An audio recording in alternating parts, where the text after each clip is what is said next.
자, 예수께서 기도하시러 어디 올라가셨어요?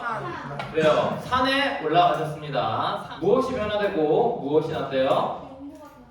그래요. 용모가 변화되고 광채가 났대요. 베드로는 우리가 여기에서 무엇을 짓겠다고 했어요? 초막.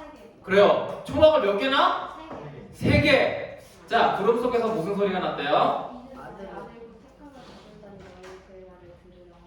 그래요. 정확하게 35절 전체가 구름 속에서 난 소리를 말합니다. 과연 인간이 무엇에 관심이 있는지 한번 살펴볼 거예요.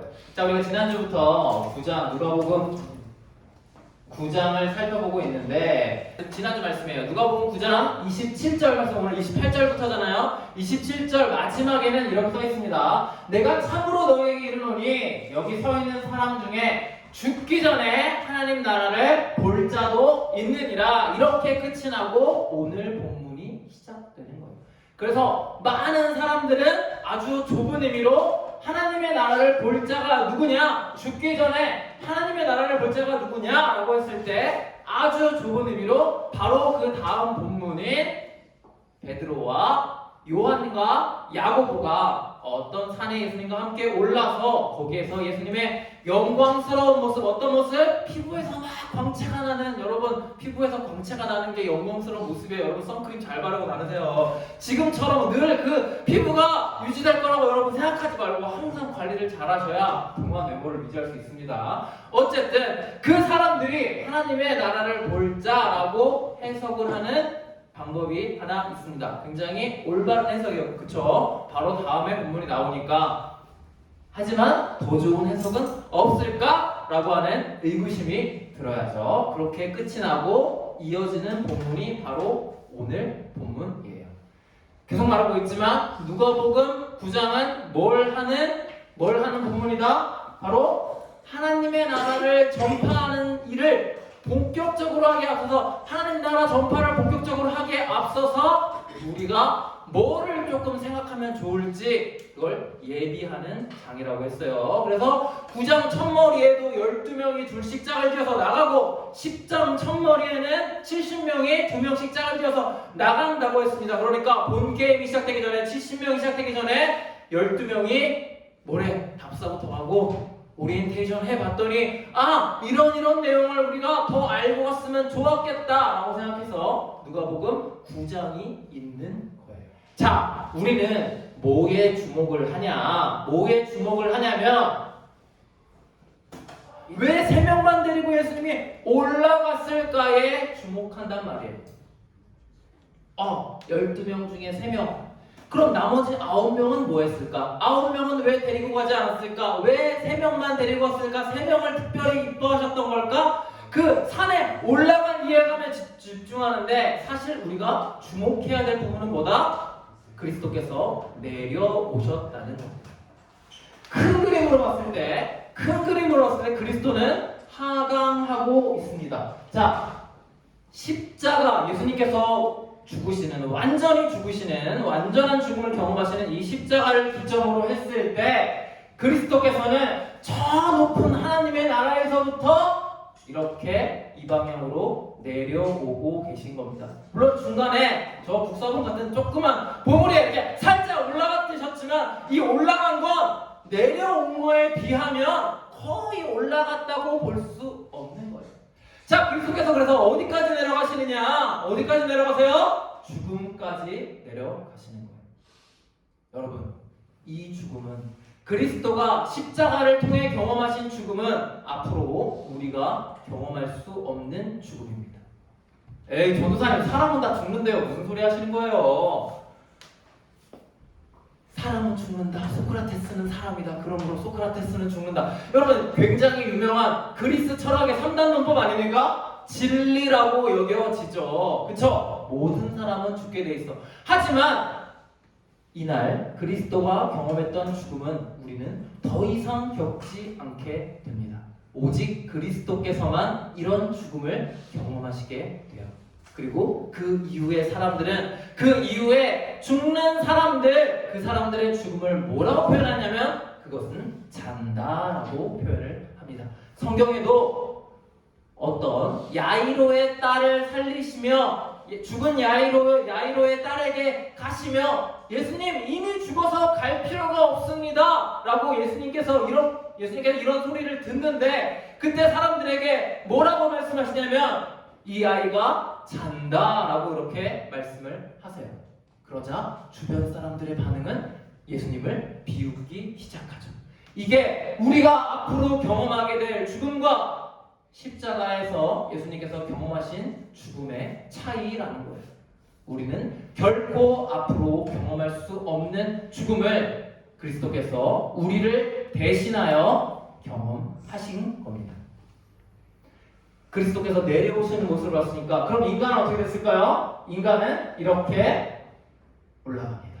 어디까지 올라가요? 하나님 나라까지 올라가게 되는 거예요.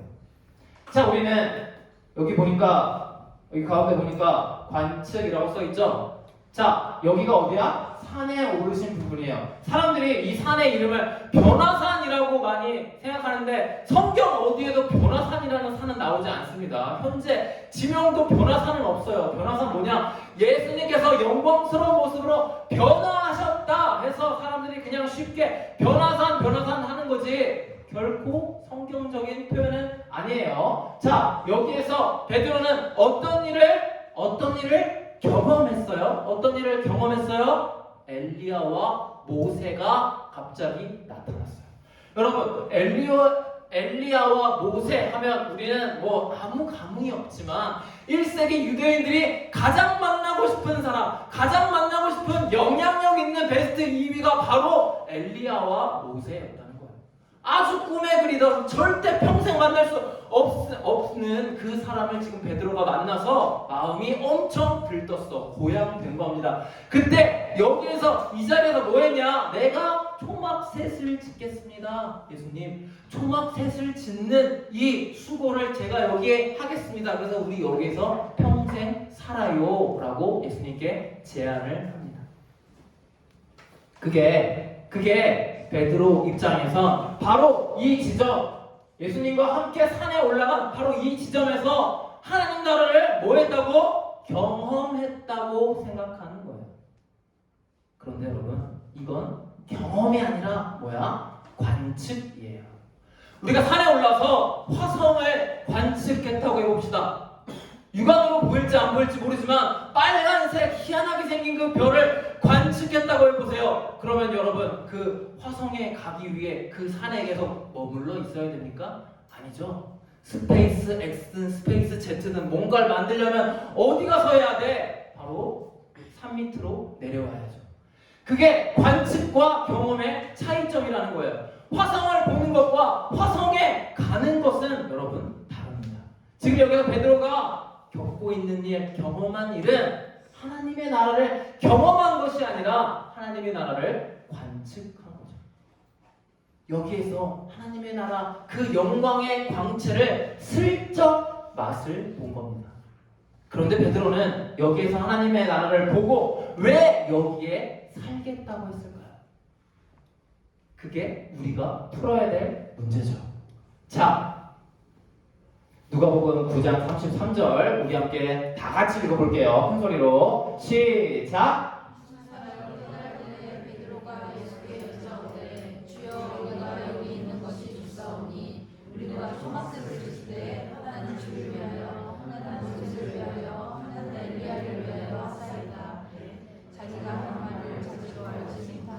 그래요. 누가복음의 저자 누가 역시도 베드로를 아주 강하게 비판하고 있죠.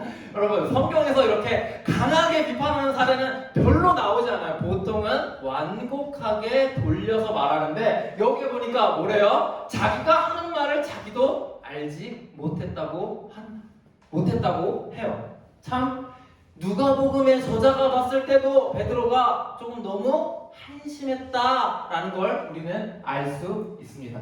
그런데 왜 베드로가 이렇게 한심한 생각을 하게 됐을까? 베드로니까요. 학력이 낮잖아요. 여러분, 이렇게 생각하시면 안 돼요. 이게 보통 우리 일반적인 사람들의 사고와 생각이라는 거예요. 베드로가 하나님의 나라를 경험했다고 하는 것은 사실 착각이었죠. 단지 하나님의 나라를 관측했을 뿐인데 바로 그곳에서 자기는 하나님의 나라를 경험했으니까 경험했다고 착각하고 있으니까 뭐 해야 돼? 자기가 살고 있던 근거지를 바꾸고 자기가 살던 가옥을 바꾸고 자기 주변 사람들을 바꾸고 그걸 통해서 뭘 이루고자 한다고요? 하나님의 나라를 이루고자 한다는 것입니다. 여러분 세계는 세 가지 요소로 구성이 되어 있어요. 바로 하나님과 그리고 세계, 인간 이렇게 구성이 되어 있습니다. 여러분 성경을 읽을 때 하나님, 세계, 인간의 관점에서 보는 게 여러분 굉장히 이 성경을 이해하기도 세상을 이해하기도 인간을 이해하기도 하나님을 이해하기도 굉장히 좋은 도구가 돼요. 일반적으로 사람들은 하나님이 만드신 피조세계와 하나님이 만드신 나 중에 무엇이 더 크냐라고 생각할 때 뭐가 더 크다고 생각해요? 세계가 더 크다고 생각합니다. 내가 그 세계 안에 속해 있다고 생각해요. 그래서 내 주변을 바꾸고 내 주변에 있는 상황을 바꿔서 나를 변화시킬 수 있다라고 믿습니다. 지금 베드로가 그 일을 하려는 거예요. 여기에서 자기가 살던 곳을 바꿔서 심지어 자기랑 동고동락하고 있는 그 9명의 제자들까지 다 버려서까지 심지어 앞으로 70명을 보내게 될 이 베드로가 그 70명도 필요 없다. 나는 여기에서 그냥 내 삶을 바꾸고 하나님 나라에 살겠다라고 마음을 먹는 거죠. 여러분 이게 이기적인 선택이거나 뭐 그래서 나보다 비판을 받는 겨우 그 정도 작은 내용이 아니라 인간이 보통 세계와 자신을 인식하는 방식이 바로 이런 거예요. 그런데 여러분 과연 그럴까요? 상황이, 환경이 모든 걸 지배해요. 그런 사람들이 있어. 매사 불만인 사람들이 있어요. 나는 받은 혜택이 전혀 없는데 항상 배려하고 항상 누군가를 존중해줘야만 해. 나는 전혀 존중받지 못해. 이런 피해의식에 가득 쌓인 사람들이 분명히 있어요. 그리고 어떤 사람은 뭐라고 이야기하냐면 세상 만물이 다 내 마음 먹기에 달렸다라고 이야기하는 사람도 있습니다. 동일하게 어떤 사람들이 처해 있는 환경과 그리고 상황이 동일한데도 사람들 간의 차이가 분명 발생해요. 여러분들은 과연 여러분들이 처해 있는 상황과 환경 그리고 여러분 중에 누가 더 크다고 여길 겁니까? 여러분들은 어떤 사람이 될 거예요? 그저 내 주변의 상황, 지금 내가 처해 있어, 나 돈이 너무 없어, 그럼 이 상황에 매몰돼서 그냥 그렇게 살 겁니까? 아니면 난 이것 때문에 할 수 없어, 나는 옛날에 좋은 대학을 나왔어야 했는데 그것 때문에 못해, 이렇게 포기하고 살 거예요. 그게 아니죠. 세상이 나보다 더 작다, 내가 세상보다 더 크다는 인식을 가지고 있어야 돼요. 하나님이 세계를 창조하실 때 가장 마지막에 뭘 만드셨어요? 인간을 만드셨죠. 그리고 그 인간에게 어떤 권한을 주셨어요? 피조 세계를 관리하고 담당할 권한을 주셨습니다. 인간을 가장 마지막에 만드신 건 여러분 세상에 아무것도 없는데 인간 먼저 떡 만들어놨다고 생각해보세요. 얼마나 이상해. 인간을 가장 아끼시기 때문이고 그리고 그 인간에게 피조 세계의 모든 권한을 넘겨주신 것은 인간이 그 세계보다 더 크기 때문입니다. 그래서 우리는 앞으로 내가 세계보다 더 크다, 세계가 내 마음 먹기에 달려 있다라는 조금 지금 우리가 갖고 있는 생각과는 다른 생각을 할 필요가 있겠다. 그래서 지금 여러분들이 있는 상황에 매몰되지 말고 아무리 공부해도 성적이 안 오르고 아무리 살을 빼도 살이 빠지지 않는 이 상황에 매몰되지 말고 여러분보다 작은 세계를 늘 경험하며 여러분 마음 먹기에 따라 달라지는 그 세계를 늘 경험해 갈 수 있는 사람이 여러분들이 되었으면 좋겠어요. 네.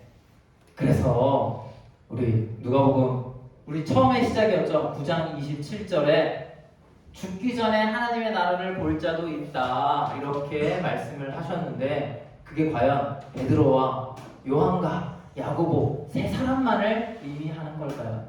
그리고 여러분 하나님의 나라를 본다 혹은 하나님의 나라를 경험한다 하나님의 나라를 산다는 것은 뭘까요?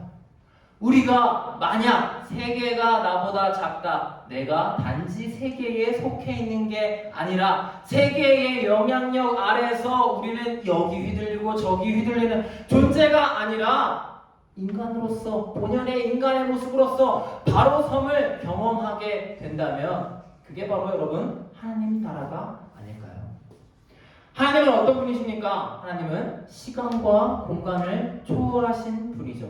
그래서 성경은 제일 먼저 하나님이 천지를 만드셨다라고 이야기를 합니다. 언제? 태초에. 그건 무슨 말이에요? 하나님이 천지를 만드셨다 정도가 아니라 태초라는 시간과 천지라고 하는 공간의 개념을 하나님이 만드셨다라는 것을 의미하는 거죠. 그때 하나님은 그런 시간과 공간에 갇혀 계신 분일까요? 우리 다음 주에 삼위일체 주간, 우리 삼위일체에 대해서 설교하면서 하나님이 얼마나 무엇에 초월한 존재인지 왜 우리가 삼위일체를 이해할 수 없는지 잠깐 살펴보긴 할 거지만 어쨌든 그 하나님이라고 하는 분은 하나님이 만드신 시간과 공간을 뛰어넘는 존재라는 거예요. 그런 분이 살고 계신 하나님의 나라, 하나님 나라. 거기에는 우리가 생각하는 그런 시간 개념과는 다른 무언가 있을 겁니다. 그래서 만약 여러분들이 어떤 생각, 아까 전도사님이 제시했던 세상이 나보다 크지 않다, 내가 세상보다 크다 그런 생각도 좋고요. 여러 가지 성경을 통해서 여러분들이 배운 것들 그리고 예수님이 여러분에게 보여주셨던 어떤 그걸 통해서 여러분들이 하나님의 나라를 보는 자들, 하나님의 나라를 경험한 자들, 하나님의 나라를 사는 사람이 된다면 얼마 동안? 일순간만이라도 단 한 번만이라도 1초라도 된다면 그게 여러분 영원일 수 있다는 거예요. 하나님 나라에선 지금 우리가 갖고 있는 일반적인 시간 개념과는 다른 시간이 흐를 거예요. 시간이라는 게 존재하지 않을 수도 있습니다. 그리고 그게 바로 우리에게 주어진 영생일 수 있다는 걸 우리는 늘 기억해야 되는 거. 자, 하나님 나라에 산다는 거 전사님이 예시 하나만 들어볼게요. 예시예요. 예시. 실체가 아니라 예시. 그쵸? 실제로 일어난 게 아니라 픽션이다, 가상이다. 전사님이 이렇게 우리 교회 말고 다른 교회에서 이렇게 사역을 하고 있는데 뭔가 행사를 준비하고 기획을 하고 막 이렇게 하고 있는데 거기에 있는 선생님들이 다 반대하는 거예요. 다 반대하는 이유가 뭔가 이성적이고 논리적인 그런 이유가 아니라 그냥 단지 전사님이 싫어서 전사님이 하는 일마다 다 반대를 하고 있는 겁니다. 그 상황을 안타깝게 지켜보고 계시던 어떤 장로님이 계셨어요. 그 장로님이 지금 우리로 따지면 이제 어마영 장로님 같은 교육위원회 이제 전체 총괄 사역하시는 그런 장로님이겠죠. 장로님이 전도사님한테 조용히 와서 전도사님 제가 대신 사과드립니다. 정말 죄송합니다. 제가 교사들에게 참 힘이라도 있었으면 뭐라도 한마디 했을 텐데 정말 죄송해요 라고 하면 전도사님 뭐라 그래요? 장로님이 뭘 잘못하셨어요? 무슨 죄가 있으세요? 저한테 왜 사과를 하십니까? 사과하실 거 없습니다. 제가 그러겠죠? 그러면 제가 그 장로님과의 관계를 통해서 어떻게 돼? 교사들을 대하는 마음의 태도가 굉장히 누그러지겠죠. 그래서 생각하게 되는 겁니다. 그럼 나는 교사들의 마음을 왜 아프게 했고 왜 교사들은 내 말을 따르지 않을까? 그걸 고려하게 되는 거예요. 그게 하나님한테 우리가 은혜를 받았다고 해서 하나님한테 값없이 은혜를 받았다고 해서 하나님한테만 잘해야지 내가 하나님한테 잘해야 되니까 내가 뭐 직장에서도 맨날 그 근무하는 시간에 하나님한테 잘해야 되니까 큐티하고 맨날 휴가 때 오고 막 야근 사람들이 막 다 일하고 있어도 하나님한테 내가 은혜를 갚아야 되니까 예배 오고 교회 일하고 이런 게 여러분 하나님의 나라를 사는 게 아닐 수도 있다는 거예요. 은혜를 경험한 자 어떻게 해요? 내가 베풀 수 있는 곳에 가서 할 수 있는 만큼 베푸는 마음이 생기는 겁니다. 지난 시간에 전도사님이 하나님은 하나님의 일을 하시고 우리는 우리의 일을 해야 한다라고 한 말이 있어요. 그 말을 여러분들이 내 구원을 위해 내가 해야 할 일이 있고 내 구원을 위해 하나님이 하셔야 될 일이 있다 이렇게 착각하시면 안 돼요. 내 구원은 우리의 구원은 전적인 하나님의 은혜를 통해 이루어지는 거예요. 그리고 그 하나님의 나라를 전파할 때 우리의 역할이 필요한데 그때 어떤 일이 진행되는지는 10장에서 정확하게 밝혀질 겁니다. 전도사님이 설교를 하는 거니까 성경 구절을 정확하게 써서 우리 누가복음 10장 살펴볼 때 과연 하나님의 나라를 전파할 때 소위 말해 전도를 할 때 어떤 일이 벌어지는지 어떤 변화들이 우리에게 일어나는지 한번 살펴보는 시간을 가질 것입니다. 기도할게요.